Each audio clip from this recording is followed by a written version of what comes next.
Every so often, some social media influencer will make the claim that raw milk is a panacea that will heal your allergies, heal your lactose intolerance and gut issues, and make you better than everyone else who isn't daring enough to drink cow's milk straight from the udder. This raw milk craze has even made it into our government. RFK Jr., our new Secretary of Health and Human Services, is on a mission to make America healthy again, and in doing so, he wants to make sure that the government stops suppressing raw milk. There is a small but very vocal subset of people on social media making all sorts of claims about raw milk, many of which are false. I have literally come across videos where people are just making stuff up, list no references, or they reference scientific articles that have nothing to do with the points they're making in their video. So I decided to make a video in response to those videos using actual scientific evidence to analyze the case for raw milk. References for everything I talk about will be linked below as always, because that is how we do things on this channel. We use science, not just vibes. So today I'll be parsing through 5 of the main scientific claims that people who like to push raw milk often make. 1, that barely anyone has died from raw milk, so it can't be that dangerous. 2, that raw milk has more probiotics than pasteurized milk, making it better for gut health. 3, that raw milk is easier to digest than pasteurized milk. 4, that raw milk has more nutrients than pasteurized milk. And 5, that raw milk is better for your immune system. But before we analyze these claims, let's start with the basics. What is raw milk? What is pasteurized milk? And why is pasteurization such an important public health measure? Raw milk is basically milk that has not been heat treated. It comes straight from the cow. Now, pasteurization is a fancy term for heating the milk up to a certain temperature and holding it there for a certain amount of time in order to kill off any bacteria that could make us sick or cause the milk to spoil quickly. This process is named for Louis Pasteur, who reportedly came up with this process for use in wine preservation. So basically, pasteurization makes milk safer to drink and it helps it to last longer. Now, several methods of pasteurization do exist, but these are the guidelines that are included in the Code of Federal Regulations of the US government. As you can see, pasteurization can be carried out in a very short period of time and the milk does not even have to reach the boiling point. Now, in the US, some states do permit the sale of raw milk while others do not. And since 1987, it has been illegal to sell raw milk across state lines. All right, now let's get into the claims that people who like to push raw milk as healthier or nature's perfect food or a superfood like to make. One claim that raw milk proponents like to make is that raw milk is not that dangerous. Let's roll the clips. Now, what about safety? Right from the beginning, let me tell you this. Raw milk has gotten a bad rap, guys. Raw milk doesn't spoil because raw milk contains many naturally occurring bioactive components that are beneficial and protective and prevent it from becoming a pathogenic breeding ground. There are also multiple components of raw milk that help protect the gut from absorption of pathogenic substances like oligosaccharides, polysaccharides, and other immune factors. You know, they say that raw milk is the #1 cause of pathogens in dairy. And I question that, like, is it really the raw milk that's causing the problem? Or is it the contaminated milk? I mean, just because something is pasteurized does not automatically make it safe. I think many people are scared of consuming raw milk. Oh my gosh, if I consume this, I'm going to get listeria. What's going to happen? Look, people have been consuming raw milk for a very, very long time. So because milk is relatively safe and raw milk is a little bit less safe than even milk, the absolute risk of getting severely ill by raw milk is not increasingly high. So the benefit of the pasteurization process is the dairy can last longer without spoiling, but this doesn't mean raw milk is inherently dangerous. It's not the boogie monster. It ain't that scary. Let me make this clear. Raw milk is not very safe or inherently safe. The bacteria that it contains do not stop pathogenic bacteria or bacteria that can make you sick from growing, and the risks are not being overhyped. Back in 1938, before federal mandates for milk pasteurization existed, milk was responsible for 25% of all outbreaks caused by contaminated water or food. Now, milk and milk products only account for under 1% of all outbreaks. According to this paper by the CDC, between 1993 and 2006, and I quote, non-pasteurized products caused a disproportionate number, that's 150 times greater per unit of products consumed, of outbreaks and outbreak-associated illnesses, and also disproportionately affected persons under 20 years of age. This is why you will see that the CDC guidelines emphasize how unsafe raw milk is, particularly for children, as well as the elderly and people who have compromised immune systems. This table shows the total number of outbreaks caused by unpasteurized and pasteurized dairy products and the amount of illnesses,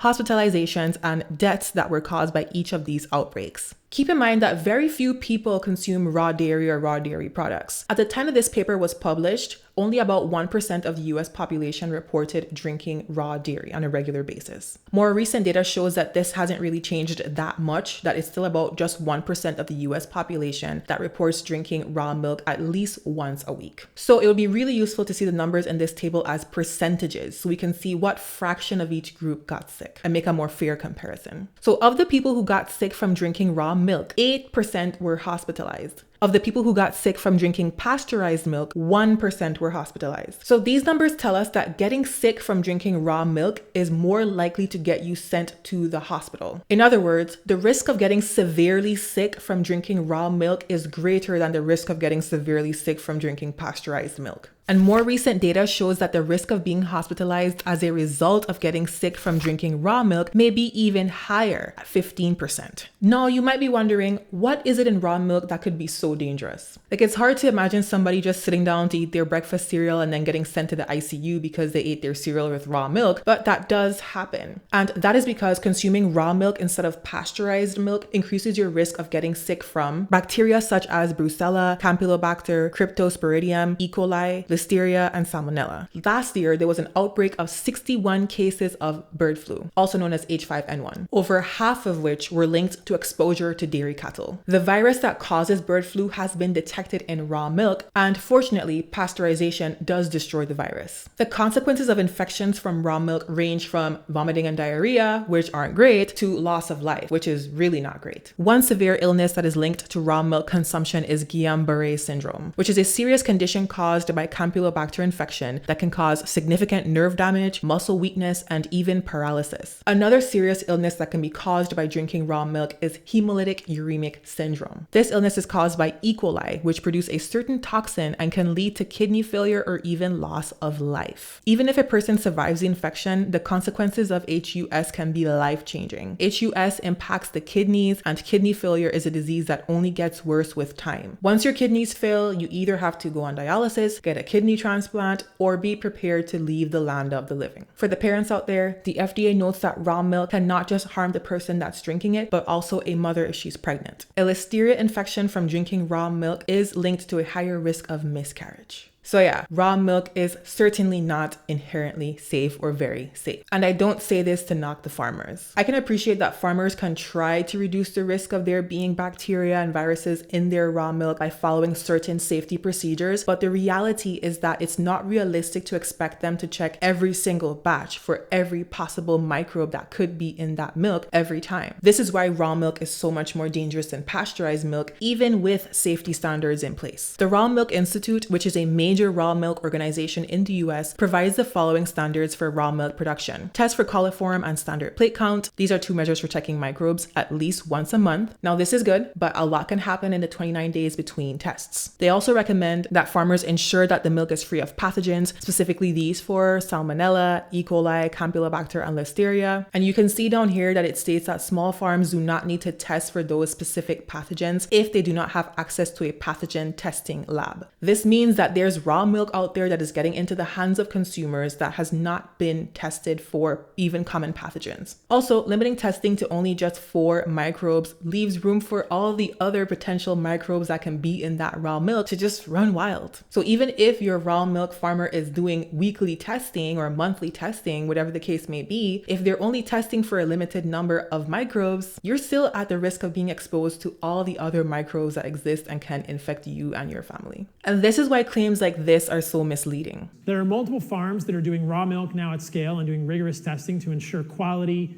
consistency and freedom from any contaminants. But in general, if you trust your farmer and you know how they're producing it, raw milk is a very safe thing for humans to consume. So raw milk can be safe for humans of all ages as long as you know the farmers that are producing it and they're upholding good quality standards. It is inherently safe. Make sure these animals are in good living conditions and are healthy. Plus, it's super important that the farm tests for things like E. coli, salmonella, and listeria on a regular basis. The farm that I get my raw milk from tests every single week before they send their milk out, but it's important to make sure the farm not only has the testing for E. coli, salmonella, and listeria, but you want to make sure that they have safety protocols put in place for cleaning of the animals, cleaning of the facility, and of the packaging as well.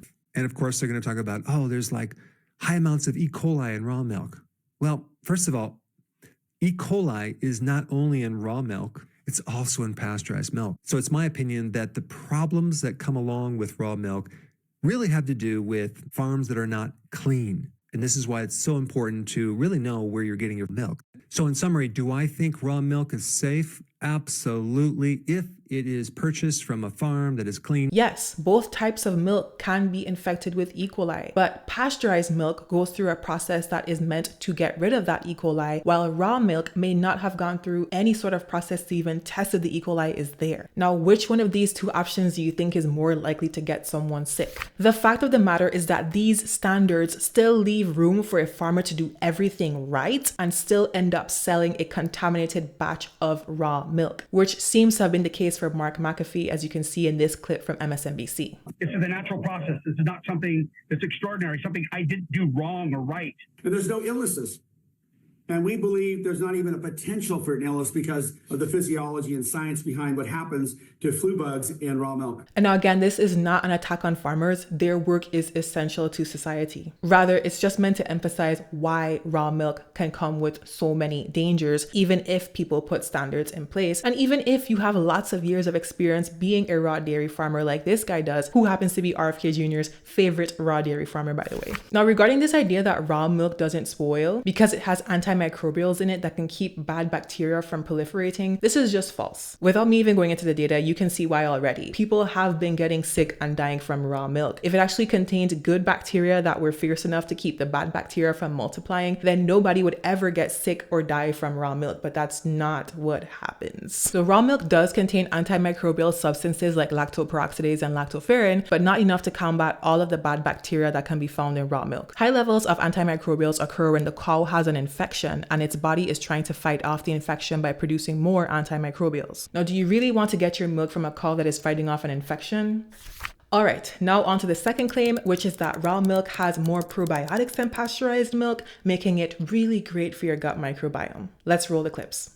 The reason why I absolutely positively want my dairy raw is because when raw dairy is heated up, then it does kill off the bad bacteria, but it also kills off the good bacteria and beneficial living probiotics that are great for the gut microbiome. Raw milk contains probiotics, digestive enzymes, vitamins, minerals, fat, and protein, and many of those things are killed off in the pasteurization process. The main benefit, I think, to drinking unpasteurized milk would be several-fold. It's the beneficial bacteria that you're getting from the milk. For example, the lactobacilli and bifidobacterium. This is false. Fermented products like yogurt and kefir are rich in probiotics, but regular old milk is not. And that's because these two foods are very different. Yogurt is a fermented food that is rich in gut healthy bacteria, but those bacteria are added to the yogurt in its processing. Raw milk, on the other hand, is not a fermented food, and the bacteria that end up in the raw milk are typically there as a result of contamination, which is very likely to happen because the udder and the anus of the cow are not very far apart. Raw milk can also have high concentrations of bacteria that result from the cow's udder being infected. This is called mastitis, or contamination from the farm itself, be it the water, the soil, or the equipment. As I mentioned earlier, pathogenic or disease-causing bacteria can be found in raw milk. These are not the type of bacteria that contribute to gut health, unless you consider vomiting and diarrhea to be signs of a healthy gut. They're not. Now, good bacteria like bifidobacteria and lactobacilli are also found in raw milk, but in very small concentrations. If your raw milk happens to be high in bifidobacteria bifidobacteria, that's likely a sign that some of the bifidobacteria from the cow's intestines made it into your milk along with its feces. And it should go without saying, but feces contaminated milk is not a health food. All in all, high amounts of bacteria in raw milk is a sign of contamination, not nutritiousness.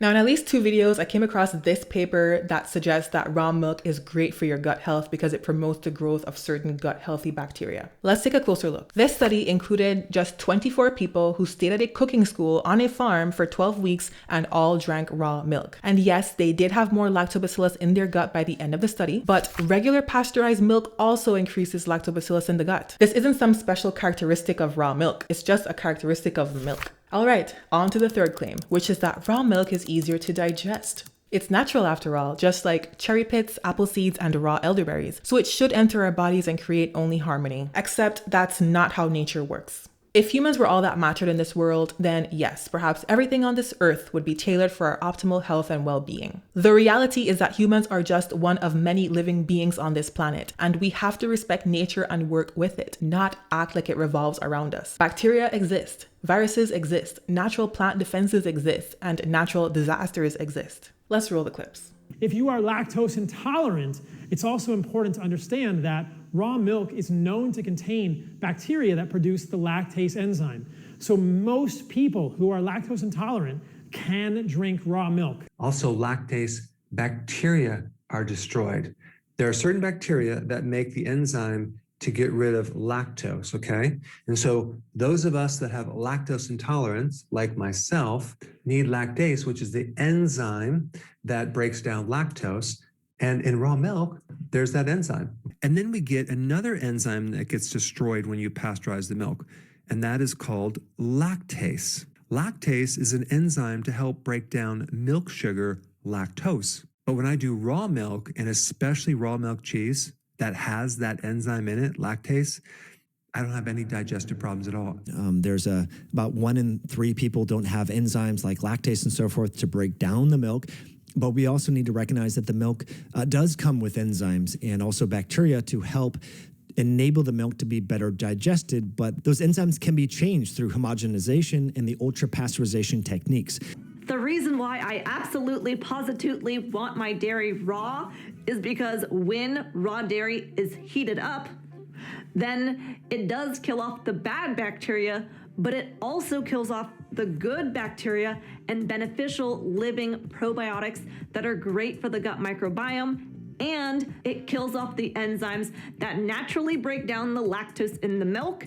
So this is why someone who is like myself, who's lactose intolerant, can usually do better with raw dairy, as it does have the enzyme lactase in it already that breaks down the lactose in the milk. There is no strong evidence that people who have trouble digesting regular pasteurized milk will have an easier time with raw milk. Now, the main issue for a huge portion of people who cannot tolerate milk well is the fact that it contains lactose, a type of sugar, and their bodies don't produce enough lactase, the enzyme that breaks down that sugar. Heat doesn't really affect the quantity of lactose in milk though. So if you cannot tolerate lactose in pasteurized milk, you won't be able to tolerate it in raw milk either. Now, there are some raw milk supporters that claim that there are good bacteria in raw milk that produce that lactase enzyme for you so that you're able to enjoy the milk and not worry about having to break down the lactose sugar yourself. However, this is false. Raw milk can contain bacteria that produce the lactase enzyme, but it's normally in amounts that are so small that the effect would basically be null. Fermented foods, on the other hand, like yogurt, do contain significant quantities of this lactase enzyme. That's why if you have lactose intolerance, you might have found that you can tolerate those fermented foods better. But remember that these lactase-producing bacteria are added to the yogurt. Now, this idea that lactose intolerance can be curtailed by drinking raw milk has been tested in a few small clinical trials. In this randomized, double-blind, 3-way crossover study, 16 adults who reported lactose intolerance were instructed to consume 3 types of milk for 8 days each: raw milk, pasteurized milk, or soy milk. They were given 1 week in between each milk trial, and the milks were given in different orders to different people. At the end of the study, the participants reported that both the raw milk and the pasteurized milks produced the same uncomfortable lactose intolerance symptoms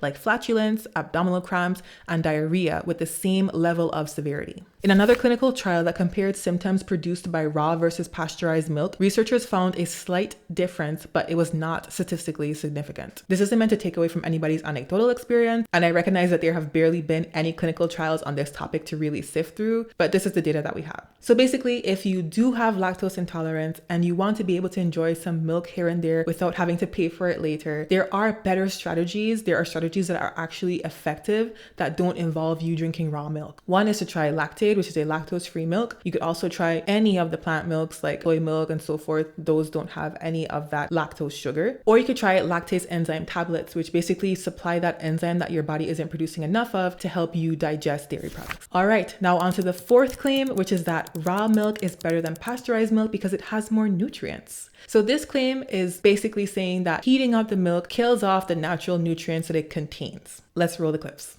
Raw milk contains probiotics, digestive enzymes, vitamins, minerals, fat, and protein, and many of those things are killed off in the pasteurization process. And when you're drinking raw milk, it's more bioavailable to your body to get all those nutrients in because it's in its raw form. Now, raw milk has 20 essential amino acids, which are incredibly important for the body. It has calcium to help build strong bones and teeth, phosphorus to help remove waste and repair damaged tissues, and bacteria to help aid in digestion. And as we all know by now, a healthy gut means a healthy body. In raw milk products, there's a lot more bioavailable calcium and fat-soluble vitamins. And so when they pasteurize it and get rid of that enzyme, the question is, do you really get the benefits of building bone, making calcium and phosphorus very bioavailable? And also there's another great compound called CLA, which helps you lose weight. It's good for energy.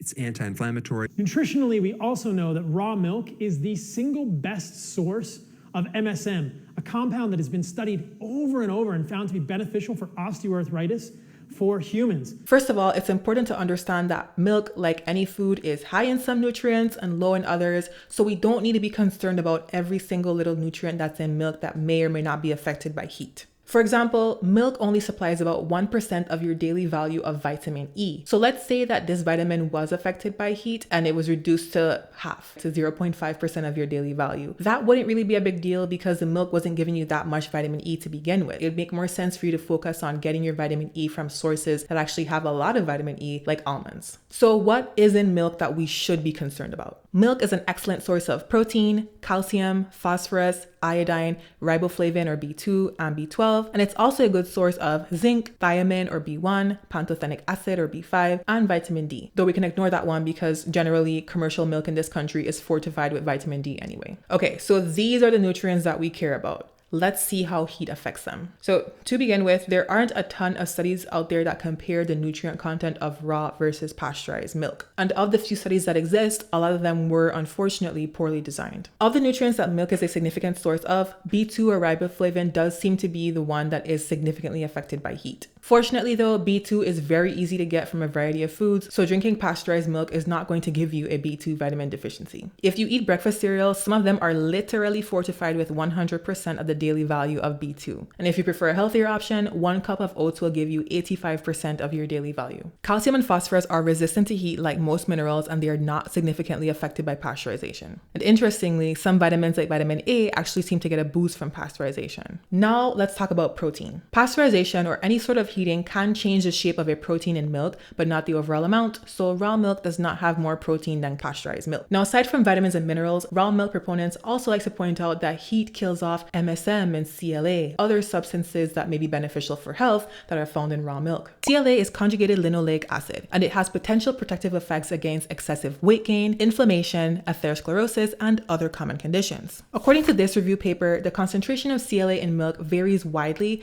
and the effect of heat is not unidirectional.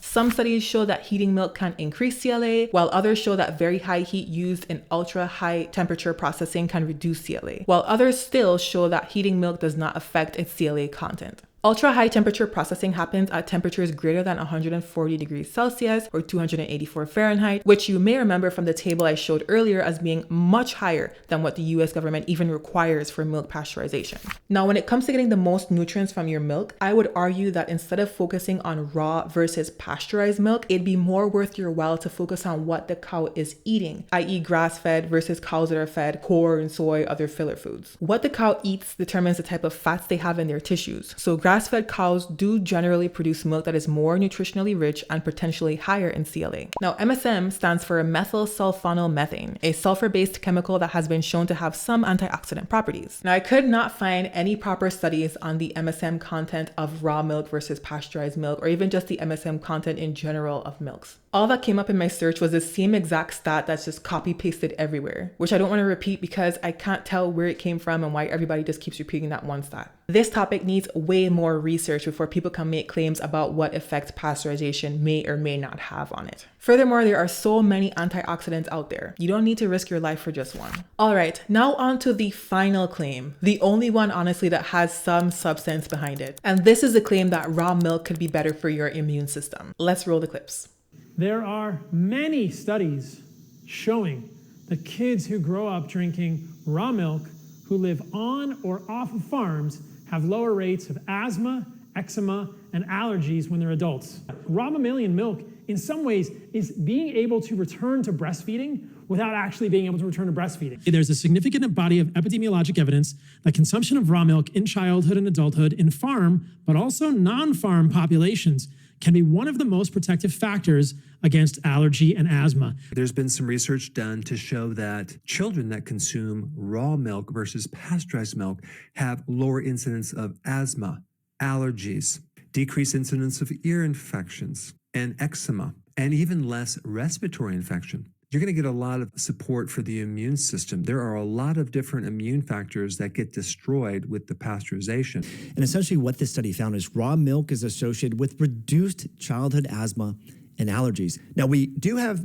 fairly good data in children suggesting that children who drink unpasteurized farm milk have a lower prevalence of atopy, asthma, and allergies compared to city-dwelling children drinking pasteurized milk. Studies have shown that people who drink raw milk show lower rates of asthma, allergies, infections, and that can be ear, yeast, and urinary infections, and even lower rates of fevers. Now, at the center of these claims about raw milk potentially being better for your immune system or protective against allergies is what is known as the hygiene hypothesis. You've probably heard about it before, but just in case you haven't, let's talk a little bit more about it. The hygiene hypothesis, developed in 1989, encompasses the idea that getting an infection in early childhood due to being in contact with lots of siblings in a large family could protect against allergies later in life. The man behind the idea, David Strachan, proposed that shrinking family size might have had something to do with the unexplainable rise in the prevalence of asthma and eczema in children living in Great Britain. However, this hypothesis has been shown to be a bit of a misnomer.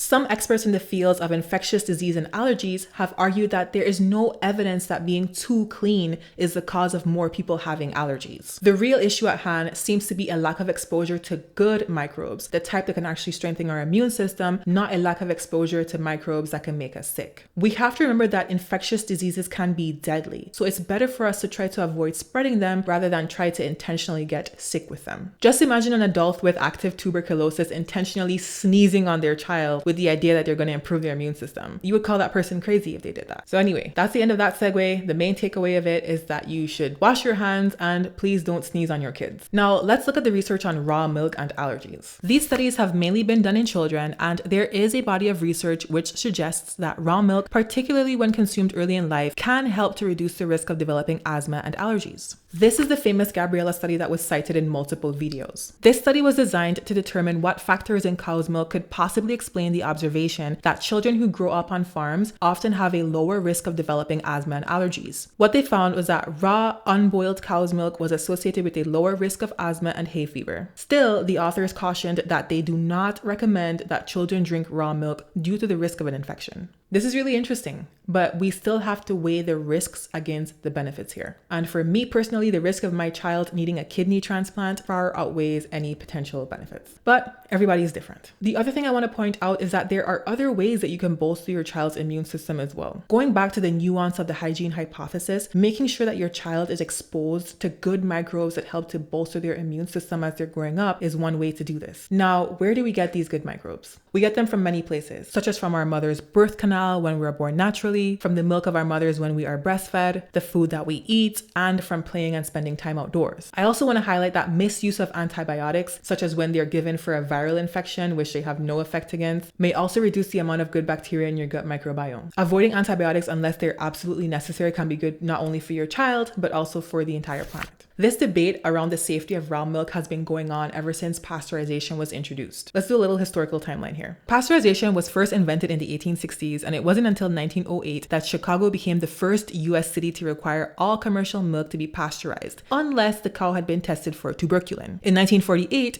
Michigan became the first state to put milk pasteurization into law statewide, and in 1987, the FDA prohibited the interstate sale of raw milk. So while all this was happening, people who were against pasteurization claimed that this was a bad move because, one, they thought it would be a substitution for sanitary practices and cause milk farmers to become lax with their production procedures, and two, they felt that raw milk was healthier and better for their immune systems and teeth and bones, things that we're familiar with hearing today. I came across this publication from 1984, over 40 years ago, titled Unpasteurized Milk, The Hazards of a Health Fetish. And it just blew my mind to see that these doctors and scientists were battling with the same false claims that we are today. So in reality, the promotion of raw milk isn't actually a trend. It's just something that's been going on forever and ever. The sad thing though is that this human desire to cling to tradition in the face of scientific advancement is actually costing lives. And to add depth to this, I'm going to give you an example from something completely unrelated where this same way of thinking led to a loss of life for a very famous person. Whether or not you're a fan of NASCAR, you likely remember the tragic passing of Dale Earnhardt in 2001. He crashed during a race and suffered a fatal basilar skull fracture. The part of the story that is perhaps less widely known is that his passing may have been prevented had he used a safety device that had been designed and was available at the time to prevent the same type of skull fracture that took his life. The device was growing in popularity and was already being worn by other drivers. The problem was that Earnhardt refused to wear it, stating that he found it uncomfortable and that it limited his range of motion. Since then, the head and neck support, or HANS, has become a requirement for all NASCAR competitive races. The same story could be told for football helmets, seat belts, and so many other things. For some reason, a lot of us just have this attachment to whatever seems the most natural, but it's not always the best way to go. And I'm not judging anyone for thinking this way. It's something that I fall for in my own life too. Nevertheless, that's why it's so important to use objective cost-benefit analyses when making life decisions instead of just leaning on what feels right or natural. All right, so that is it for this video. Thank you so much for watching. And if you learned anything new, please comment down below and share with us what you took away from this video. Don't forget to share the video, like the video, and subscribe for more content like this as well. Also, an FYI, I have a blog where I post articles about nutrition. Pretty much everything I cover on this YouTube channel, I also cover on my blog. So if you ever feel like reading about these topics, and also the research links are over on the blog as well, you can head over there. I will link it down below. All right,